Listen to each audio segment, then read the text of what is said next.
hard, name for the foreskin. What? Whoa, time out. Come here. Why'd you say that? This is the untold version of the battle for Bunkler Hill. Don't fire until you see the whites of their foreskins. Welcome to Then You Ruined It, a podcast where two dorks try not to make a simple conversation weird and fail every time.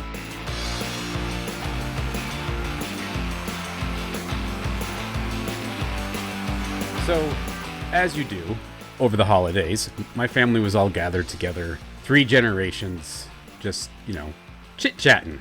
There was a moment of lull between activities. We were just all kind of sitting around after dinner, and the kids were actually conversating with their parents and grandparents. And so, I tried to spawn a little bit, an icebreaker, as it were. I said, all right, everyone, no one's going to get in trouble.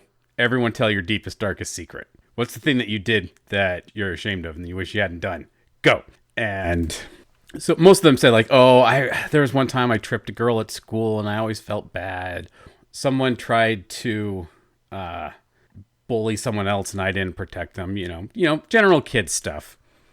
And then there was a slight lull in the conversation. We're all just sitting around. And my oldest nephew pipes up I thought of one. There was that time I pooped in a urinal because I thought the toilet was haunted. The definition of burying the lead. Also getting in last so you get the biggest laugh. That's how you win. You save the best story for last.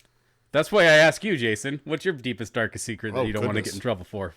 So I can go last and win. I'm a pretty open book. I think I tell most people, or I tell at least one person every secret. So I don't know that I have that many secrets. There's a couple that I can think of that will go with me to the grave.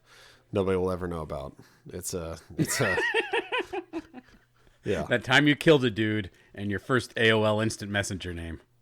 It's a thing that would come out in therapy, probably, just because it's a therapist and it's also a stranger, so I could tell that person. But this is not something I could ever tell anybody that I actually know. I know it sounds juicy, and you're never gonna know what it is, so just don't worry about it. That's fine. I'm trying to softball it for you. You ever poop in a urinal? No, literally and figuratively, I would not have the balls for that. And I don't want to, because I've seen urinals. I've seen what people do to urinals. It's disgusting. More than a toilet that's been completely soiled and has poop flowing onto the floor. I know why that happened. That's because too many people pooped on that thing. The urinal is a choice. You could choose to pee right on that little sponge, and it does all the work for you. You can even pee into the opening, the grate, whatever there might be, and make it happen. And guys are just disgusting. We either lapse in judgment and pee on the floor, or try and be fancy and pee on the walls of the urinal, and that splashes back in a weird way, and you're like, oh man, that was stupid. I shouldn't have done that. Now I got pee all over myself. Or just pee like normal, and then maybe the little dribbles out at the end, and you see it on the floor, and you're like, well, I'm not cleaning that up. Nobody else has cleaned it up. Leaving now. So it's just, it's a disgusting area, and there's no way I would sit on that. I disagree with so many things you said here. I have a whole story in the chamber, and we're going to get to that. But right now, I need to lay down some facts. The urinal is so much cleaner than the toilet. And the only reason the toilet in the men's room is ever clean, or even remotely clean, is the fact that people have to pee on it because God gave each man a power washer, and he expects us to use them. I have cleaned off so many skid marks from so many public toilet seats. And you have too. Wait. No. Go back. Okay. Toilet seats. Are you talking about with your hand and toilet paper, or? I misspoke. Toilet bowls. The bottom of the toilet bowl, where it's there's a skid mark there.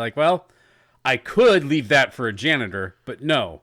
I know the secondary bro code, and that's I pee on that skid mark until it goes away, or my pee goes away, and then it's the next man's duty to get rid of that duty. Yeah. I thought you meant seat, and I'm just that's disgusting. You pee on seats on purpose? You foul creature. If someone left poop stains on a seat, you're not allowed to get mad at me for trying to pee them off. I'm trying to help, sir. Well, yeah, I am. That is up to the professionals. You do not, that is not for you to try to literally take into your own hands and do something with. Yes, absolutely. If there's something in the bowl, it's target practice. It's a fun game. It's built into your body. Like you said, God wanted us to do this. Yeah, absolutely. Yeah. So don't fight it. Oh, I don't fight that. I fight sitting down on a urinal. That's totally different. There's nothing to do with it. But Jason, you forgot the important part of the story. The toilet was haunted. Okay. Yeah, that is important. Elaborate. He was like 6 and thought the toilet was haunted. I don't know. Why? It was Halloween. He had to explain that to some degree. He had to explain why he thought it was haunted. I asked, like, why did you think it was haunted? He said, it was Halloween. I was at a Halloween party. Things were scary. I thought the toilet was haunted. I pooped in a urinal. I don't know what more you want from me, Uncle Steve. See, that got too out of hand too quickly.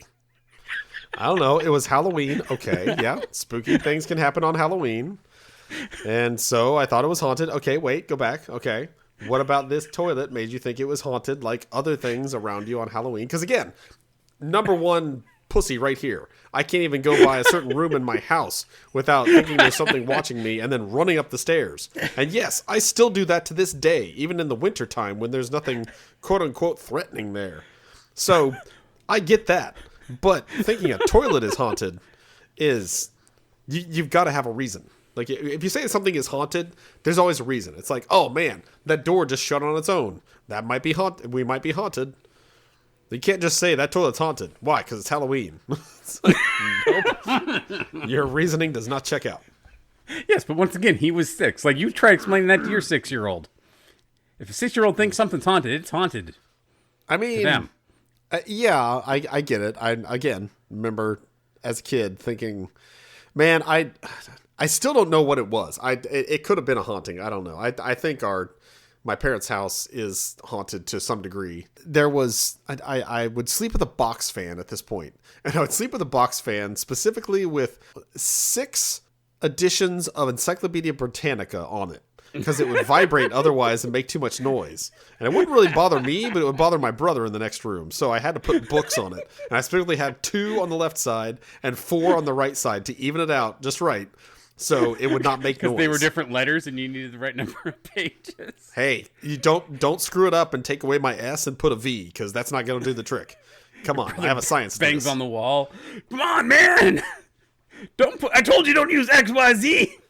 Nothing starts with XYZ! First, spot on impersonation of my brother. Great job. Second, yeah, that was my scientific thinking at the time. That was my experimentation as a child. I'm not 6, but yeah, probably between 6 and 10. I think it was probably this time. I don't know. But anyways, so I would sleep like that every night. And there was one night I remember specifically where there was a noise, and it sounded somebody breathing. Like, it just sounded like something near me, like right beside me, breathing in the room. And I didn't know what it was. I was like, is it the fan? Is the fan making some weird noise? And of course I turned off the fan, turned it up, do all these different settings to try and, see, pinpoint what that noise is. And I'd be like, I would leave my bed and like go around the room. Like, do I hear it over here? I don't hear it anymore. So I go sit back down on my bed, and there it was again, like right by me. I'm like, oh, what the hell? So I eventually, went and got my mom, and she was like, again, like if anybody went to this kid, the kid went to them, like, well, the toilet's haunted, so I can't use it. So I put the urinal. It's like, okay, then let's go to the bathroom and let's see how what this haunted toilet is all about. When a kid wakes you up in the middle of the night and says, there's a ghost, you might be able to find it in yourself to rationally deal with that. Especially since it sounds like you're young enough, you're going to bed before your parents. They're probably still awake. As long as you're not interrupting coitus, they're probably okay with you coming out and talking to them. And so they can be rational and be like, hey, this is what this sound is. This is what this sound is. When your son comes and says, Dad, I pooped in a urinal and it won't go away, you don't have time to teach them the ins and outs of science. You have bigger problems on your hand. You have to clean that up. Correct. And I will leave behind the myriad things I could bring up about this, because I could go on other tangents, but you're correct. You have to get this poop out of the toilet. This is now a problem for an adult to handle.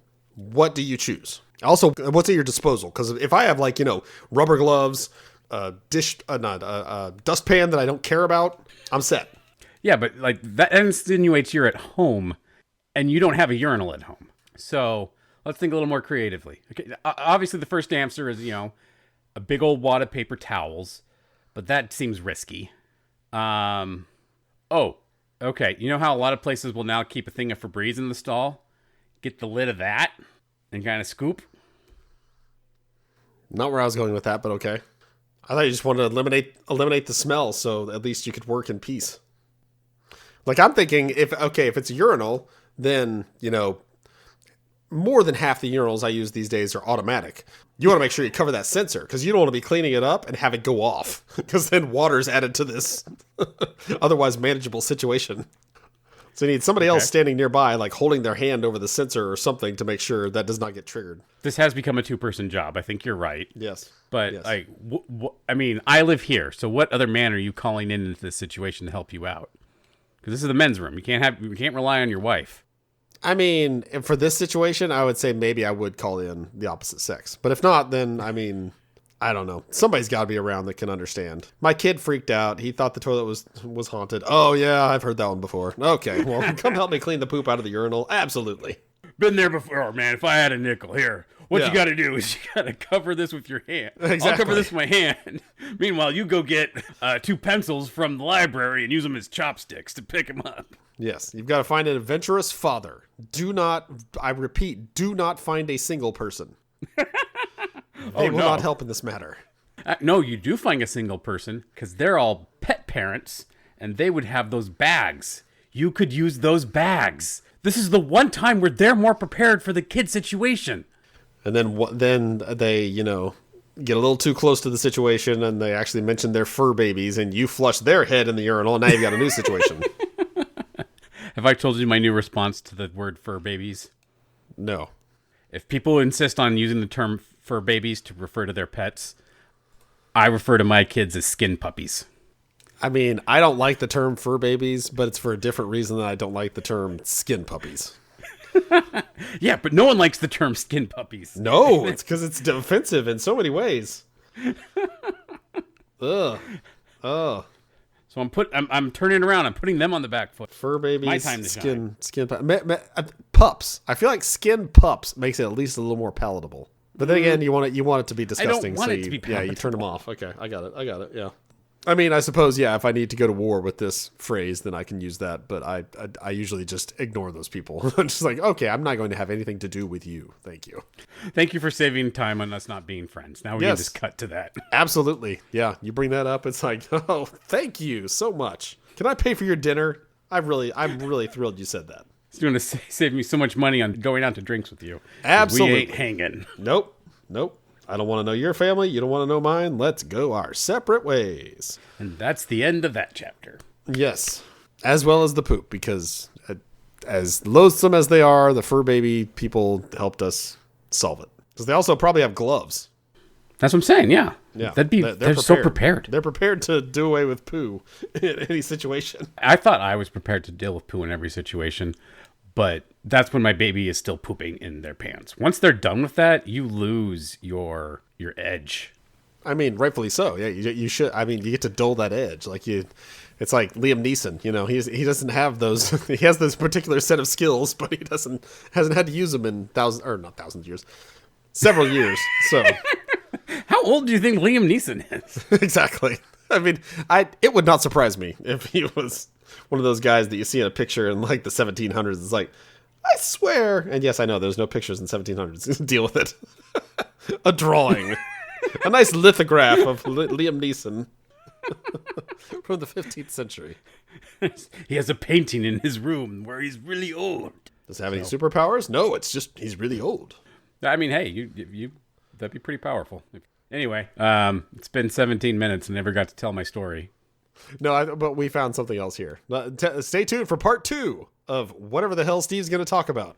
And it's not worth the build-up. I just kicked the kid at church. Right in the nose. Reason? He was a dick. What? Was this recent? Oh, no. This was when I was also a kid. Oh, okay. That's very different. I was like, how do you not lead with that? You kicked a child? As a child, I kicked a child. Well, okay, as a teenager, I kicked another teenager. Again, at the same age, then, I mean, okay, chill out, but also kids beat each other up. That just happens. It was the fact that I was at church that made it kind of funny. I mean, somebody probably took great offense to it being at church, and then you're just like, oh, chill out. It says in the Bible, boys will be boys. Yeah, have you read the Bible? People fought a lot. Me kicking him in the nose is the least I could have done. Would you be happier if he kicked him in the foreskin? I was going to say shame his family and damn them to wallow in their sin for the rest of eternity. No, kick him in the foreskin. That's the one. Well, there's this story in the Bible about the guys who killed a bunch of people after they cut off their foreskins. Yes, I get that. I don't know how you kick somebody in the foreskin. That's a very precise kick. No, it's just a regular kick in the dick. If they have a foreskin and you kick their dick, you kick them in the foreskin. Much as they just the foreskin. That's what it made it sound like. When you say kick somebody in the foreskin, that is not in a normal way somebody says kick him in the dick. You can't just say that. Hit him hard, aim for the foreskins. What? Whoa, time out. Come here. Why'd you say that? This is the untold version of the battle for Bunker Hill. Don't fire until you see the whites of their foreskins.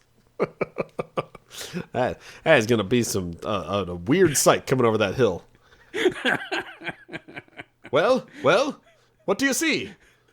No one approaching. Wait, a glint in the darkness. I see one. No, several. Oh, so many foreskins! Quick! Fire! Somebody go tell Paul. It's almost midnight. He's got a ride. The foreskins are coming. People just walking out of their houses, not like, oh, panic. They're just like, what? Did he say? Did you hear that too? I swear he said foreskins. Wasn't it supposed to be, red coats, right? I'm so confused now. Oh, God, we're all dead. Because they thought too long. Should have just said red coats, Paul, like we rehearsed. That's Paul Revere got it right. It was the other dude, because there were two people who did it. One guy just didn't get a poem written about him because he was yelling, "The foreskins are coming! The foreskins are coming!" Well, I mean, it's harder to write that material. Less things rhyme with foreskin. Believe me, I've tried. This has been your History Minute with Jason and Steve. We would write the best history books. Thank you for joining us for another episode of Then You Ruined It. If you enjoy our flavor of nonsense, please like and subscribe wherever you found us. And please share with your friends and cooler family members.